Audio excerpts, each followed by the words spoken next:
welcome to our Riverside County K-12 Esports Symposium.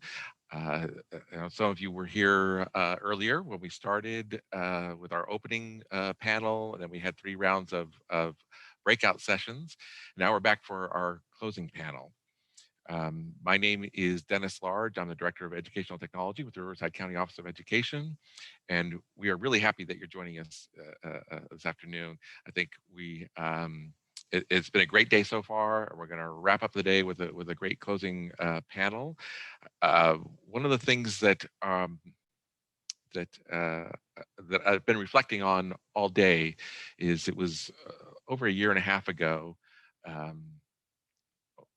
My first and really my team, our first sort of exposure to esports is we went to visit a teacher in Temecula, a high school teacher. In fact, Kristen Morales, I believe she's in the audience right now, and she presented earlier today. That was our first time going to a school and seeing students engaged in esports. And it just kind of blew us away, and we knew that just from the enthusiasm and engagement that we were seeing among the students, we knew that we needed to do something, and so that caused us to create our Riverside County Esports League and start really helping districts, helping schools, holding tournaments, and now holding this conference today. And Kristen was really upfront with us when we went to her classroom. She said, it's not really a formal club or a formal team. I just started opening up my classroom at lunchtime for the kids who wanted to play, and the kids were bringing their own Nintendo Switches, and it was a fantastic thing to say. And so I wanted to give Kristen a shout out here. All right, so our panel, we've got some incredible expertise for you this afternoon. We've got some folks from universities. We've got some university players, some professional players. Let get us jump right in on the panel by introducing their moderators, Dr. Steve Hickman and Heidi Baines from our team here at RCOE. I'm going to turn it over to you guys to introduce the panel.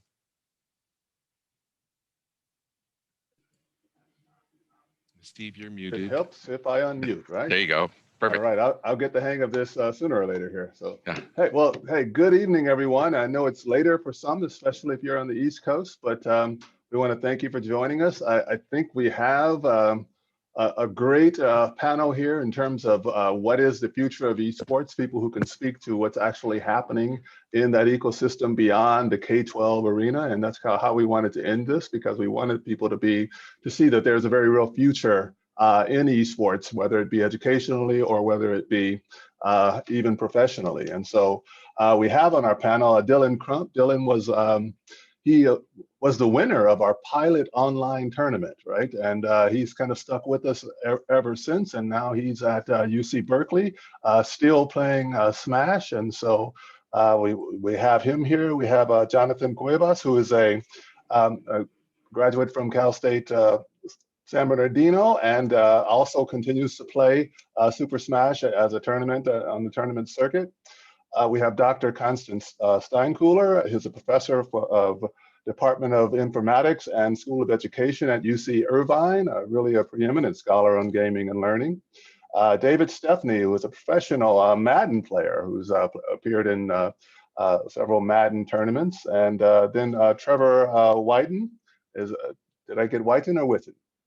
Okay, Whiten, the senior advisor, student activities at University of Washington, and I believe works kind of as a recruiter for esports teams. So we want to give you an opportunity to really introduce yourselves more. And so we'll go ahead and start out with our first question, which is really, well, just tell us your connection to esports, but beyond what I've just spoken to.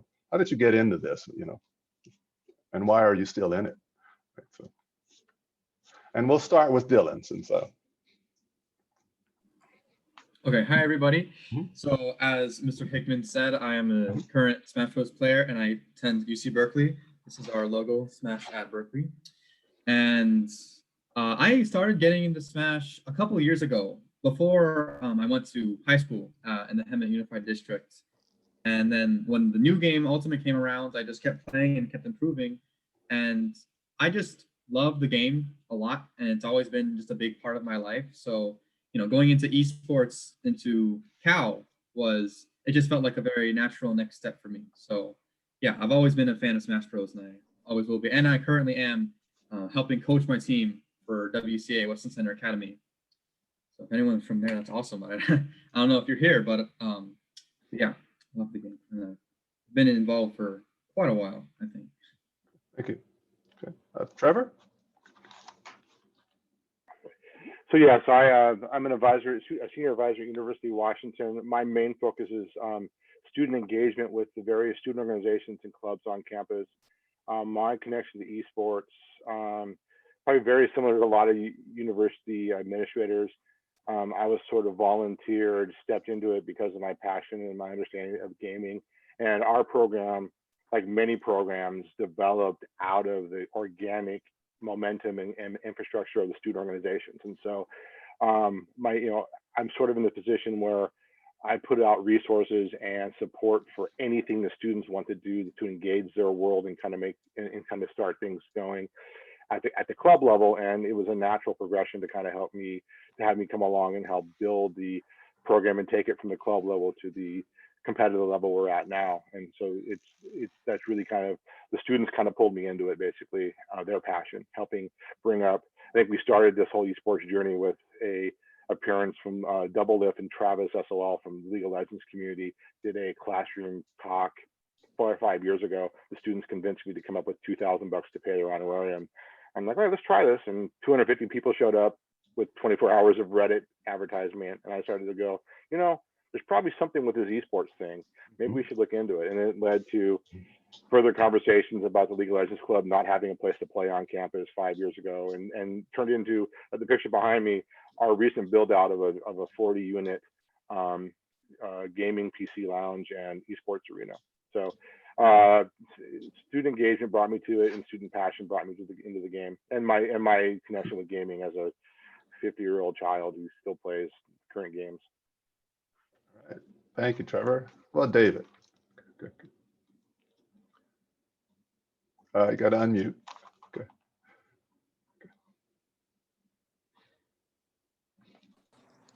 There you go. Y'all hear me now?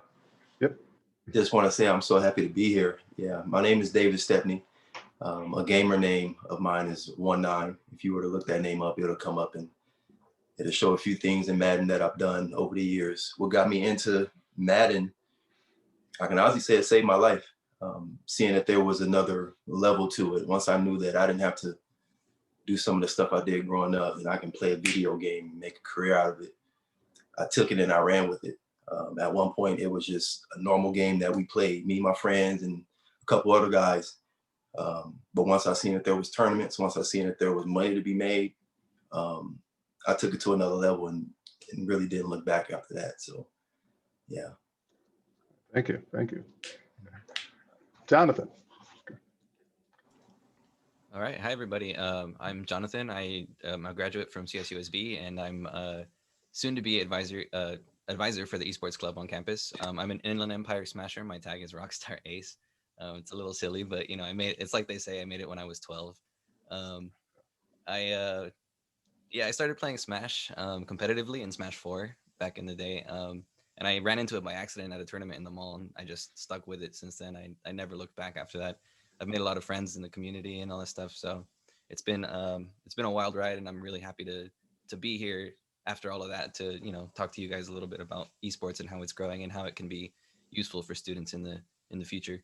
I also am a founding committee member of Coyote Crossup, which is our on-campus esports festival. It's like a series of tournaments, kind of like Evo. We do a bunch of different games, and we're in our 3rd year now. This year was online, so it's a great experience to be able to found that kind of thing and go start from the bottom and build it up. So anyway, I'm happy to be here. Thank you guys for having me, and that's it for me. Thank you. And Dr. Steinkuhler. Hi, my name is Constance. I'm a researcher. I study games. I've been studying games and playing games since about 2001 or so. I research a lot of the cognitive aspects of games. I spent the first decade of my work trying to explain to people who had never played a game before that games actually are incredibly demanding, that they're highly intelligent behavior, a lot of problem solving. Unlike television, you can't just sit back in a game. I'm really kind of new to esports. I've been in esports for about 4 years now. Once I shifted universities over to UCI, so University of California, Irvine, who has a completely kickin' team in esports, and got really excited about just the momentum and the excitement around the competitive scene. So I shifted from online games and game design and policy work in the Obama administration. I sort of totally shifted gears over to esports, just out of the enthusiasm and just the excitement and interest and engagement there. And have been doing research on that for the last 4 years, and some of the findings are really compelling. Thank you so much. Thank you. Okay, so let's go ahead and move forward with some of our questions. And so we'll just start with Trevor as I'm looking at you on my screen here. What are some of your plans for the future concerning esports? I mean, our program is based on 3 pillars: community, career, and competition. And it's basically, we're looking to build and enhance program and engagement opportunities that enhance those 3 and lead into those three pillars. We want, obviously, the elevator pitch is we want to field competitive teams, we want to be top in our leagues, we want to be a world-class leader in broadcast and recruiting. So we want to definitely follow the best practices and provide a roster of games that's in tune with current trends, current popularity, and enhances and builds upon the greater student, scholar, and competitor. We're building our recruiting programs, we're building our infrastructure, generally just doing what we can to take the engagement and passion of the students on our campus who started this conversation and take it to the next level. And I mean, I have to give a shout out to UCI. It's sort of hard to talk about this space without acknowledging what a forerunner they were in this space. And so everything we're doing, frankly, is based on the model that Mark Deppy and the crew down in UCI set forth. I mean, one of the biggest formative conversations I had was 2 years ago when we flew down there, spent the afternoon touring their facility. So it's basically to support students where they're at and provide them launch opportunities for career pipeline, enhancing all the professionalism and the skill sets available in esports, and create retention opportunities and engagement opportunities to give them a community on campus, especially a campus like University of Washington with 35,000 plus FTE. And when the average freshman's first class is 300 to 500 people or more in a lecture hall, knowing that at 3 o'clock in the afternoon, you can hang out in the student union and play Smash with your friends around a computer or Switch, and know that this weekend you're doing a scrim with Utah. It gives you that connection point. And then for us, it's actually less about recruitment at this point, and we're more based on a retention model where providing our engagement opportunities will help students succeed and will keep them in school once we get them in school. So yes, recruitment is part of the game, but that's not necessarily a key to our model. Our model is more engagement and retention. Recruitment will come as we go, as we build it on best practices. Okay, thank you. And just call upon one person in the beginning, but please, after that, feel free to chime in in terms of your plans for the future concerning esports.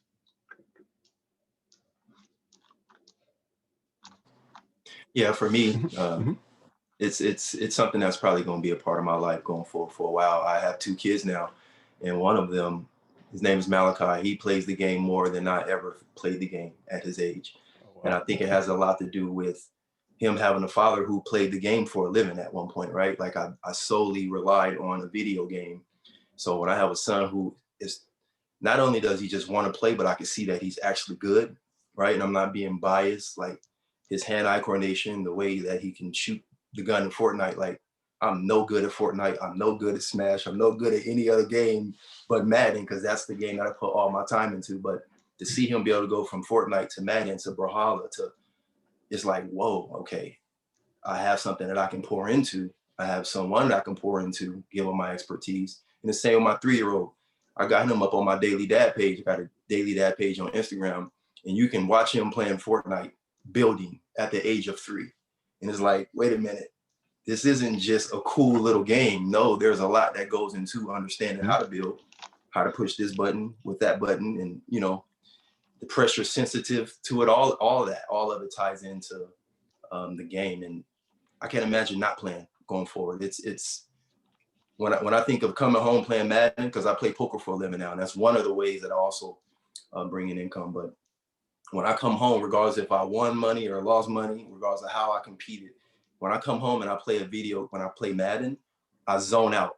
Like it's a different reality that it's hard to explain. Like if that's not something that you did for a living, you know what I mean? Like it's something that I come home to. I come home to play that, right? So yeah. Getting into the flow, right? So that's it. Passion behind it is something else. Yeah.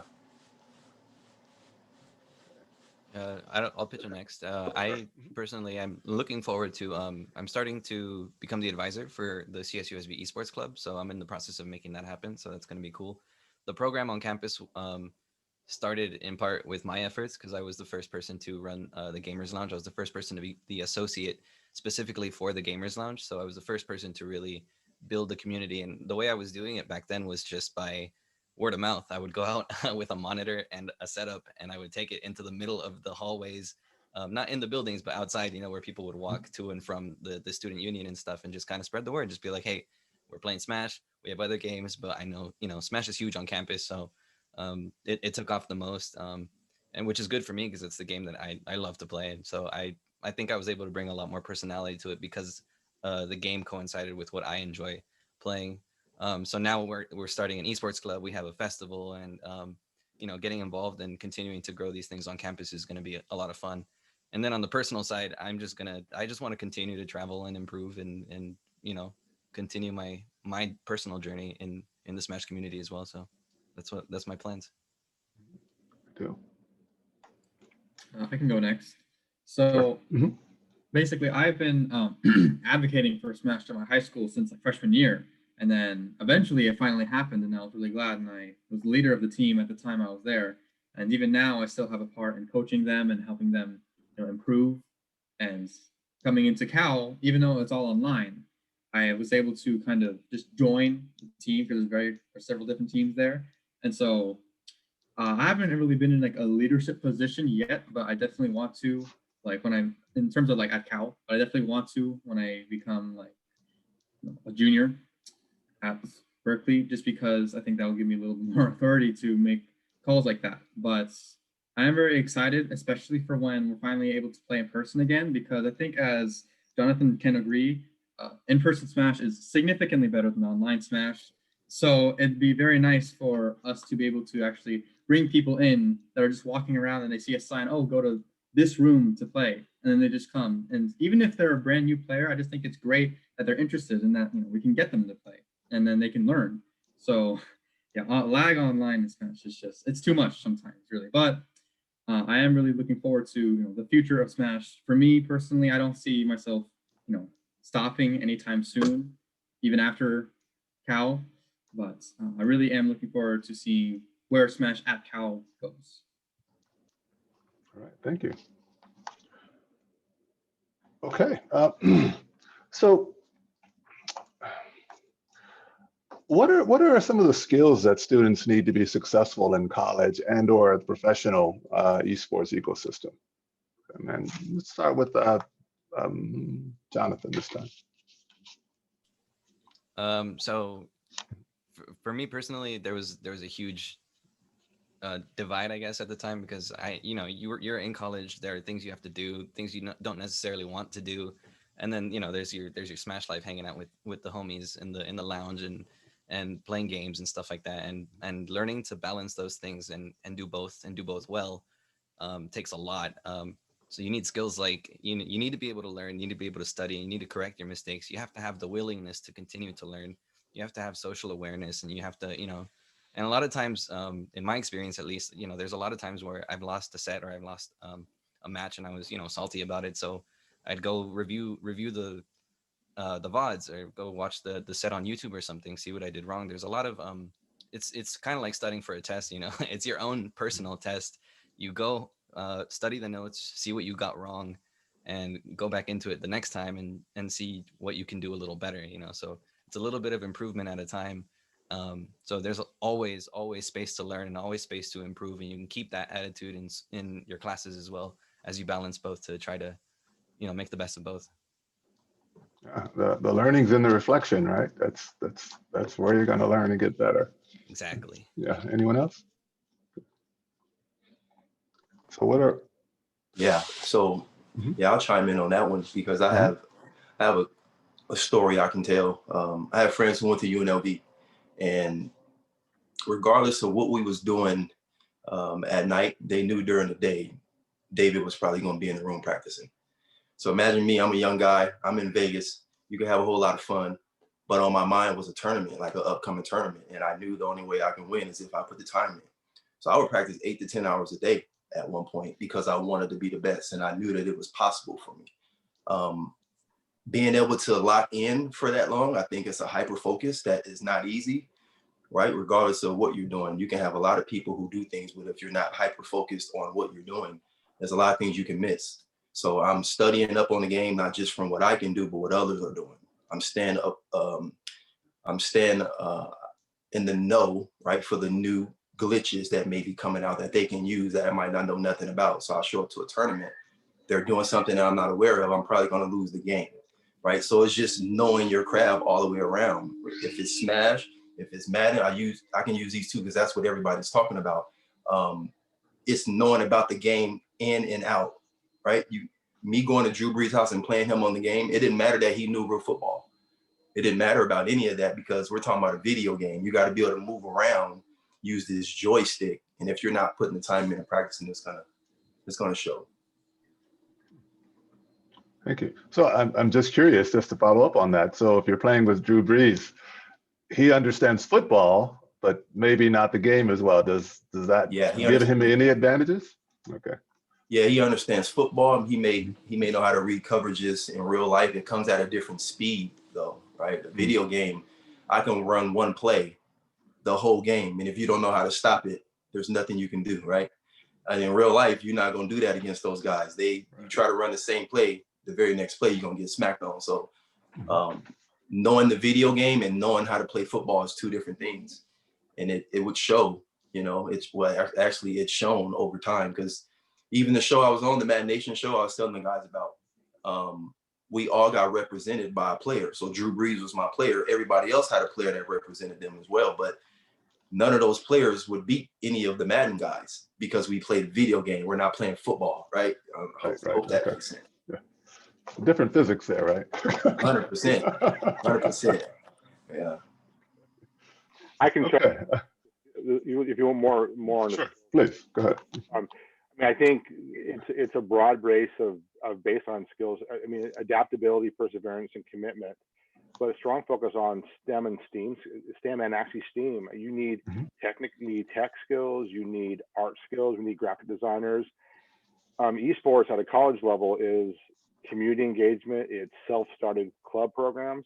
It's also exploration in diversity and inclusion initiatives. It's ergonomics, it's gamification in business applications. So you need a well-rounded student who can think outside the box. And I mean, I think anecdotally, the students I engage with on a regular basis, I write more letters for grad school informatics applications than you would think because of esports. It's not just being the best DPS or mid-lane juggler for League of Legends or the best. It's my students are also on the hackathon club, in the hackathon clubs, and they're in UI design. So it's having those this is the, you know, so having a wide portfolio of skills, because at the university level, I'm not here to graduate the best League of Legends player. I'm here to graduate a global citizen who thinks about diversity, inclusion, thinks about you know, a career pipeline, who is taking the skill sets learned in gaming and going above and beyond that.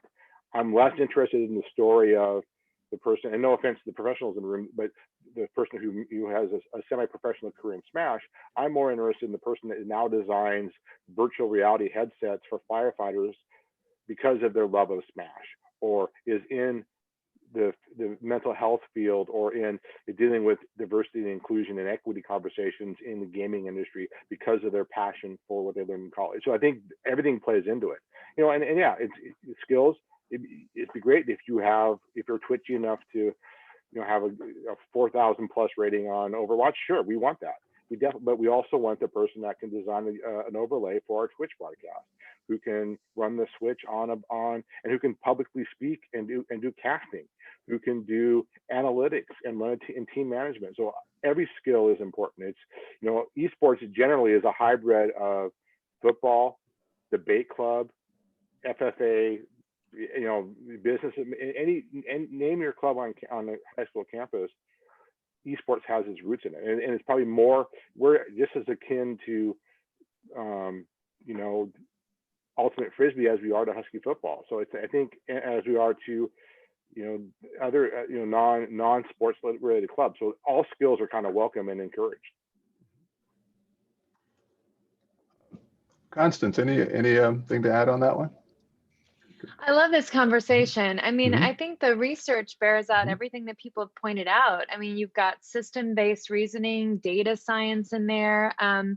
You know, there's a lot really in terms of games and learning. It depends on titles, et cetera. But in the esports scene, hey, and that's my own little gamer. But in the esports scene, you know, it's interesting because of the level of professionalization. So you not only have to have all of the major chops, hand-eye coordination, et cetera, self-regulation of attention, self-regulation of emotion so that you're not tilting everywhere, but you also have to have this kind of professional skills. And, you know, when you talk to agents, marketers, et cetera, in the esports scene, you know, I'm looking at the other professional player, you know, the level of professionalism really elevates that to where you have to be able to handle a lot of press attention. You have to know how to manage not just your own like influencer channels, but also thinking about how to negotiate contracts.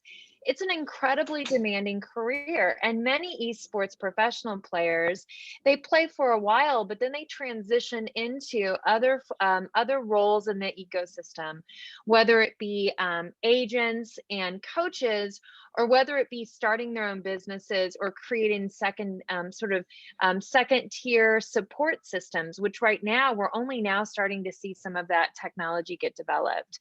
So I think it's a little bit of wild west. This reminds me of the really early days of when games were booming.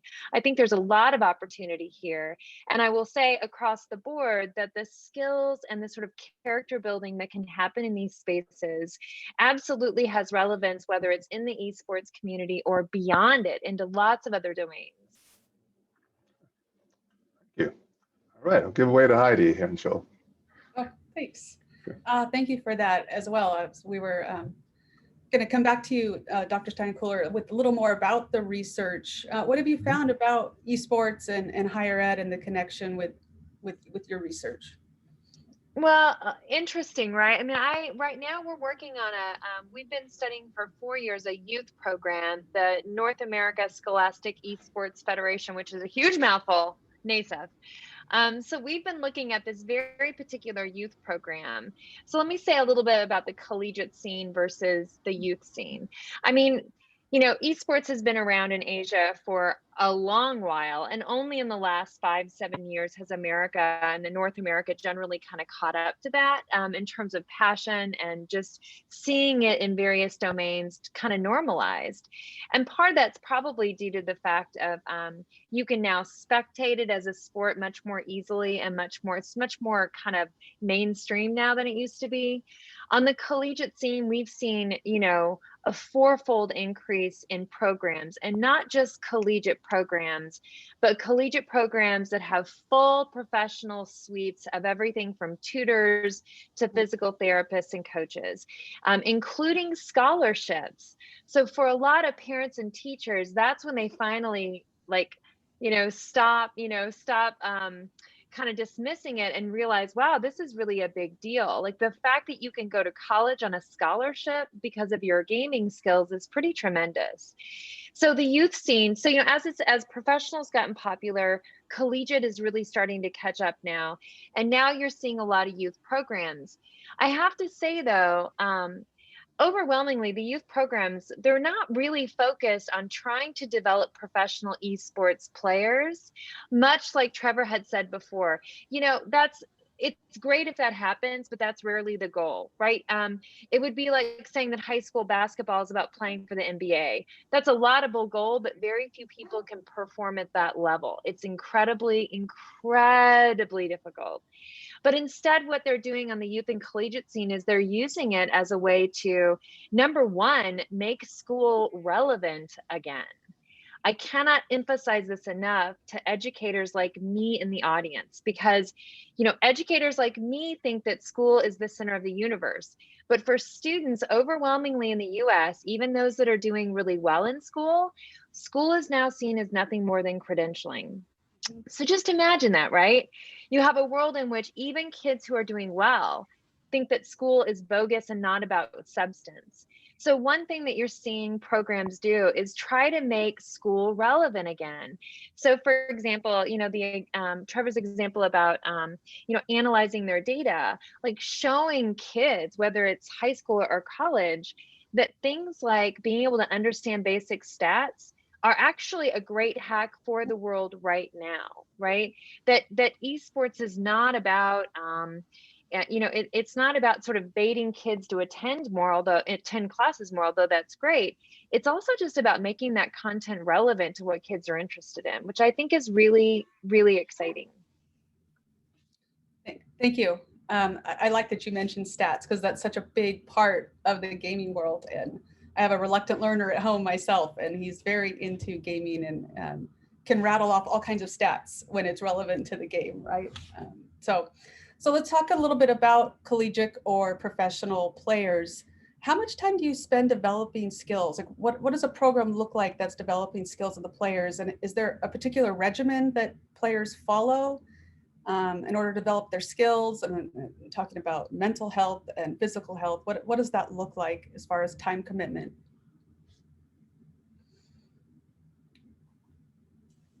That's open to anyone. Sorry, go ahead. I can speak a little bit on that. Yeah. There's I think most people would probably say you spend too much time in any respect playing video games, right? But I think on average, the higher level players are going to spend more than average time playing the game.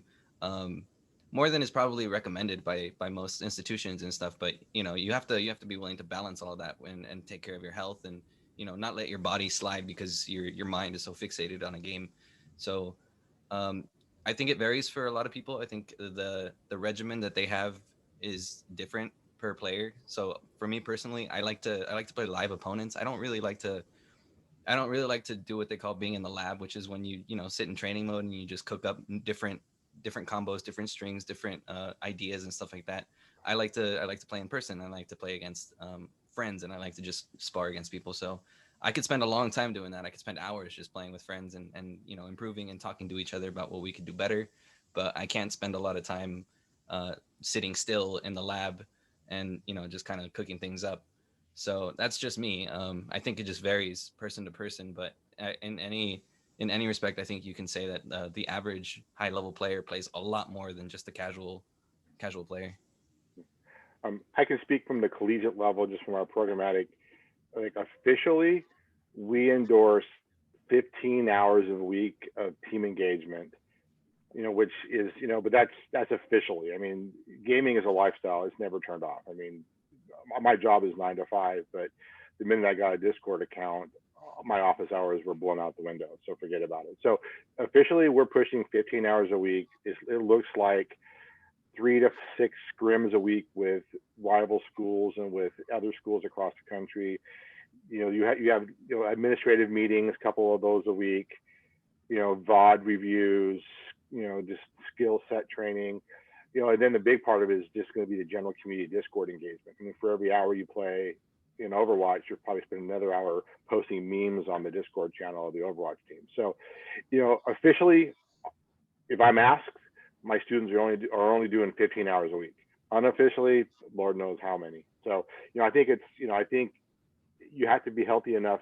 It's more than just picking up the controller once a week and playing. You have to develop skill sets. But we also push, you know, I mean, there also is the holistic side of it, you know, mental health, taking time off, time for wellness, diet, exercise, ergonomics. For every hour you play, stand up for 10 minutes, you know, stare off in the, you know, for every hour on the screen, look away for, you know, so, you know, it's a fairly healthy, you know, it's a fairly aggressive time frame. I mean, and honestly, it's a labor of love. And if not controlled, students are going to do it 24/7 in a lot of ways. So, you know, but I think that's kind of an average look at esports. I can't speak for other programs. That's kind of where we're at. So for an official program, a collegiate program, and Dylan, you might be able to chime in on this as well. You know, we talked about, or Trevor, you mentioned the time that they spend online, the official time. Is there mandated time offline? Is there mandated time that has to be spent in the gym, or mandated time with the physical therapist? Are there other pieces that are mandated? We're not there yet, so I can't speak to that. I would say, and Constance kind of approached that too. It's coming. I think more and more as collegiate esports becomes a thing, we will look at tutors and trainers and support. And you know, we've already talked to students who are talking about how to win and lose gracefully, not to go on tilt. Sports psychology. There's a emerging field of sports psychology in esports. I mean, everybody who's a gamer knows what it's like to, you know, I don't want to admit this on Zoom, but I've purchased more than one set of controllers after a contentious fight. Yeah. So it's a growth industry. So right now our motto, we only allow our teams 15 hours a week access to our arena, just so that we can't officially be endorsing more. But we don't police, and we don't have that level of touch yet. We are there to go beyond just being a coach or being a mentor. You know, I'm available on Discord to talk about, you know, even this year with COVID, you know, I was dealing behind the scenes with, I can't make the scrimmage. We have to find a sub because our family has COVID. You know, so there are family issues. So we're getting more, you know, because I come out of student life, and so I'm out about the whole student. Yes, I'm here to do engagement opportunities, but I also have in my back pocket counseling and support groups for people who need it if they ask for it. But right now, we don't officially have the resources to provide the tutors and support, but it is coming, and the potential is down the road. The more, anytime you put 50 people through an organization, the need for support comes into play. So it will be coming. Thank you. Dylan, go ahead. Yeah, I can kind of add on to that. I'm kind of in the same boat, whereas we haven't really had to do that quite yet. But I'm sure that we will, like Trevor said, when it gets more and more popular, and when we have to play more hours a day, especially in person, that'll be like more taxing. Personally, I believe that playing in person, playing with like but plenty of eyes watching you is definitely more stress-inducing, and kind of have the higher expectation to perform better, as opposed to sitting alone in your room playing with no one around to see you play, actually, unless it's online. So I think when that stress hits and when that gets more intense, we will definitely have more, you know, physical therapy, and like you said, just being able to actually get help when we need it. So I think that will come to for Cal. Awesome, thank you. So can we whip around to everybody here with the time that we have left? And what are some experiences in esports that you found particularly memorable or meaningful? What's something that you can recall and share with our audience here? Anyone can chime in. Oh yeah, I'll go first on that. I don't mind going first on that. I would say the relationships that I built over the years. Some of my closest friends are people that I met from a tournament, or somebody that came up to me and wanted to know me more because I was one of the heavy hitters in the game, but they ended up becoming a close friend of mine. I mean, I can literally go almost anywhere in America and have a place to stay because of a video game, right? So you can't say that about a lot of different genres, right? Even with me going to and desiring to win, like I see other people win that I'm happy to see win, right? Because I know they put the time in. I know that they have the same, you know, desire towards the game and the same love towards the game that I do. So being able to have these relationships that can stem from this sort of community, it's kind of crazy, you know, but I love it. Thank you. Yeah, I appreciate that, especially the focus on relationships. Anybody else? Something memorable, meaningful that you want to share? Go ahead, Jonathan. I gotta agree with David. There's just like I've made so many friends in this community. I was devastatingly shy when I started college. I went to my campus therapist for a little bit and talked to her, and she suggested that I open up. So one day I showed up at the Gamers Lounge with a Wii U, my own setup that I brought portable in my backpack, and I just set it up and I just invited some people to play, and things took off ever since. And like I've made so many memories with the communities, the friends that I found, and the people that I've met. We've traveled together. We've been to EVO. We've been to Genesis. I've been to SmashCon.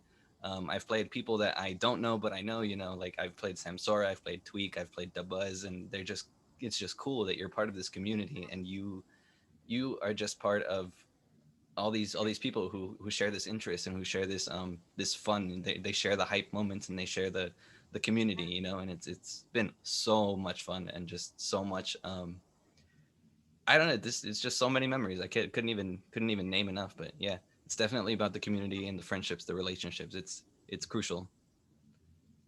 I will take I'll take the student administrator answer to a certain extent and say, seeing stories like Jonathan and Dylan's and my own student stories, the success they're having with their passion and taking that passion and going to the next level. And one really profound memory for me is sitting in a lecture hall with 500 people at 3 o'clock in the morning, watching the League of Legends finals in like either China or Japan or Paris, one of the two, realizing that this thing is pretty big, that if students are going to stay up all night and watch this on it, it's like, wow, there's really something here. So just seeing that in the community is it's been awe-inspiring. And the personal stories that these young professionals are coming up with, you know, from David to Jonathan to Dylan, that's really why we do this. That's really why I do it. Is, you know, that's who I want leaving my organization and, you know, and exploring the world. So that's really been it for me. Thanks. Dylan? Dr. Steinkuhler? Go ahead, Dr. Steinkuhler. I was just going to say, building on that, I think for me, you know, I get the honor of like studying kids do what they love to do. And I mostly study teenage boys.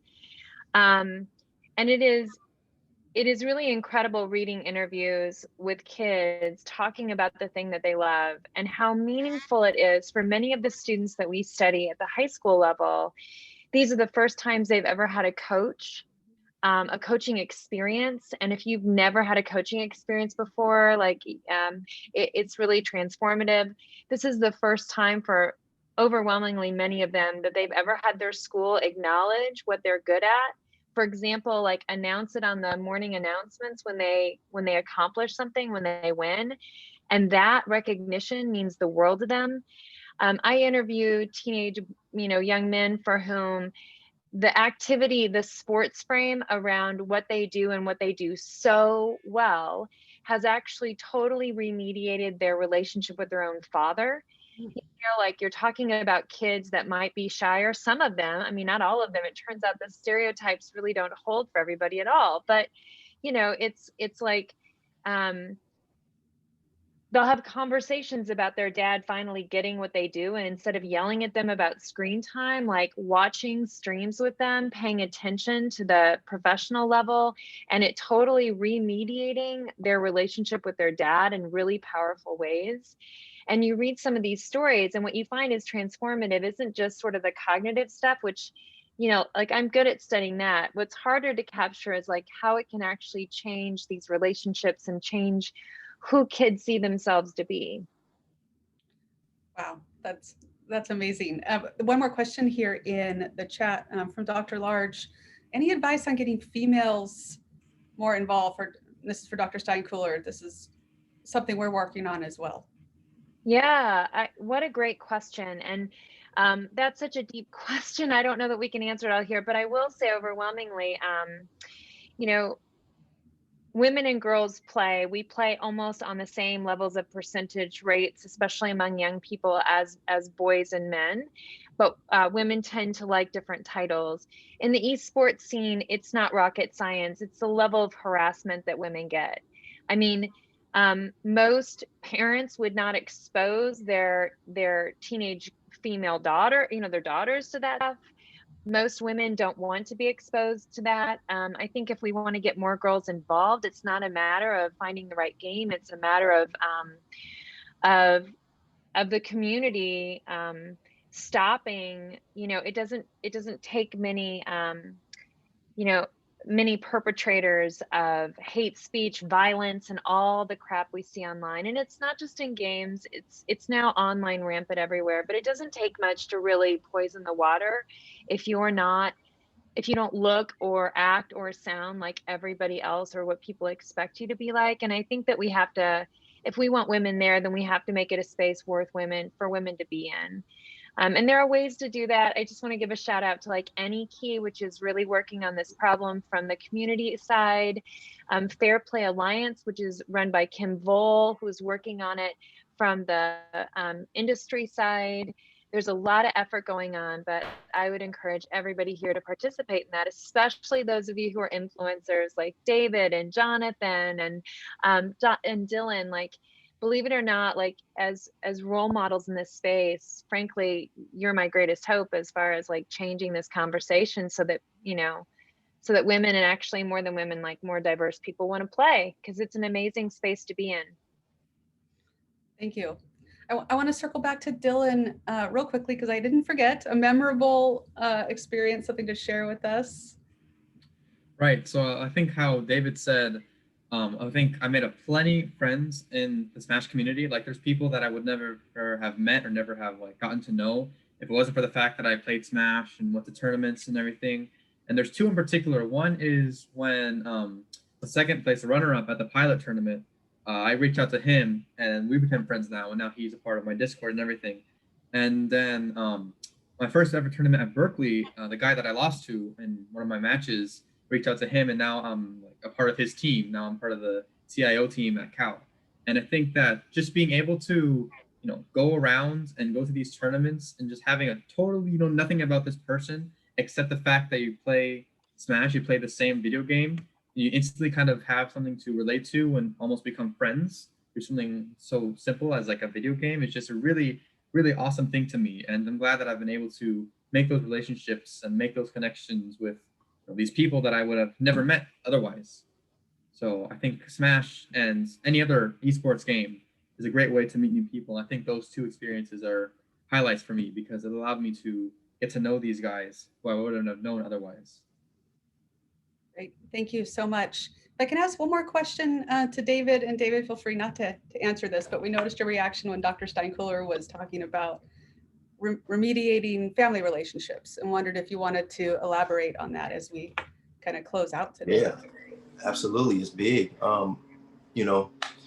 My culture, my community where I came from, it wasn't a lot of fathers around at all, if I'm being honest. And for me to be someone who on Instagram is known as Daily Dad, it's also something that wasn't the norm, right? Like, I didn't want kids. So for me to have kids now and to see them do what I love doing, which is play the video game, it moves me because I know I see what they see in it, right? So if I was the father who came home and just yelled at my son because he was on the game or I didn't understand what he was doing, I can see how that would make him more distant towards me.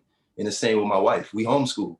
So if she had a big deal with him playing the game, right, she could easily be on him about playing the game in comparison to doing more homework or going outside and playing outside, right? Like, what if he wants to play the game for another hour? He just wants to play the game for another hour. And I get that. And we both get it. So it's good to be on the same page, because if the kid wants to do something and the parent's not on board with it, I don't care if it's him playing a video game or piano, I don't care what it is. It's probably best that I'm engaged on what he's engaged in. And I think that's why it's important, for the whole family to be on board, because if not, it can cause some big problems. Wow, thank you. Thank you for sharing that with us as well. Steve, any last thoughts? turn it back over to Dennis. Well, I just want to say thank you. I mean, it's just been so illustrative to hear these different perspectives about esports. And when you talk about sons and fathers, I've been on both spectrums for this. My son's playing too much video game, and then I finally got it. And I involve him in the esports league that we have, and so we have that bonding moment where he can shoutcast, and he's helping me, and he's enjoying it, and it's a wonderful thing. So, again, thank you for those stories. So. We'll turn it back over to Dennis. Dr. All Long? right. Well, thank you, everybody. So let's use the chat. Let's show some love to our panelists. That was just great. We learned so much from all of you. I'm not sure that you guys are even aware of what a unique panel this is, of what we've been sharing across here. Just really amazing, and I wish we had more time to just keep going on and on. But we are out of time. We're going to wrap up. I do want to say that Steve and Heidi from our team, if you've got any questions, if you need some support in starting up, reach out to them. We want to help you get this ball rolling and really bring this engagement, this community, this relationships that can be built through esports to your school. So thank you, everybody. We really appreciate it. Thank you so much. Thank you, everybody. Thanks so much for being here. Thank you for having me. Thank you for having me as well. Yeah, thanks everybody. Appreciate it. Yes. All right.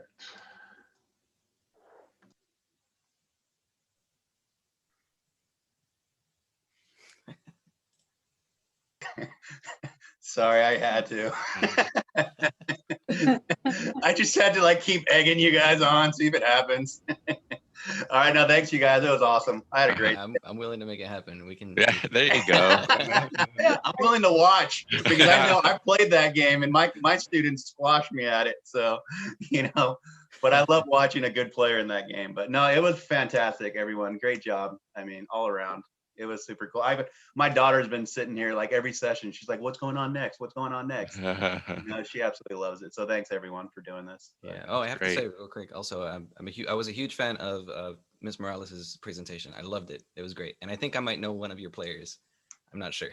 So you guys have a good night. He's the guy with the curly hair. He might go by. I think he goes by Sage in the private sector. Yeah, Kristen, unmute yourself. Yeah. Okay, too,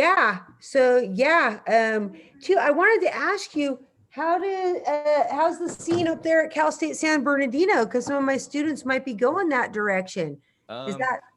It's growing, yeah. Like I said, I was the first person to I was one of the first people to generate it. So it all started with the committee for Coyote Crossup, and we made the first iteration, and it was not as big as we expected, but like I said, back then I was marketing by word of mouth and just, on feet, on boots on the ground, as they say, walking around campus and stuff. But it's growing a lot. And now we have a Discord. And as you said yourself, that's a huge benefactor for getting people to join and getting people to engage and all that stuff. So it's been great. And so now we have our Discord. Now we have, Coyote Crossup established as a festival on campus. And we did online this year, but hopefully, if fall goes well, we'll be back in person next year. So yeah, it's growing, it's getting there. We're slowly but surely picking up momentum. Is that a festival that you open for the public, or is that just students, prospective students? Sorry, Kristen, I didn't mean to. We have done both. Oh, there's Jess. Jess, feel free to unmute and add any input you have for this. She's our services coordinator at the student union. So she was my boss when I worked as the Gamers Lounge rep. So we did online this year, and that was open to the public, and it was supposed to be SoCal only, but word got around to regions across the country, and we had actually first, second, and maybe third, I think, come from the East Coast. So everybody, as they say in Ultimate, everyone was here. Everyone is here. So, yeah. All right. I know it's great meeting you, Jonathan, and given that you're so close to to where all my students might be going to college, I'd love to connect with you. Yeah, And you should absolutely. send me a direct message in Twitter right there at Kristen Morales 1. Okay. Dude, if you ever want to be a speaker at a high school, we'll Zoom you in and you can pump some love and some There you go, Kristen. some Yeah, high sure. school students to be involved with Smash and tell them about what they could do at college like you did. I would love to hear that. Sure. Yeah, I'd love that too. That would be great. Yeah, definitely connect with me on Twitter. Okay. All right. Thanks, everybody. Thank All right, you. That was just awesome. Good night.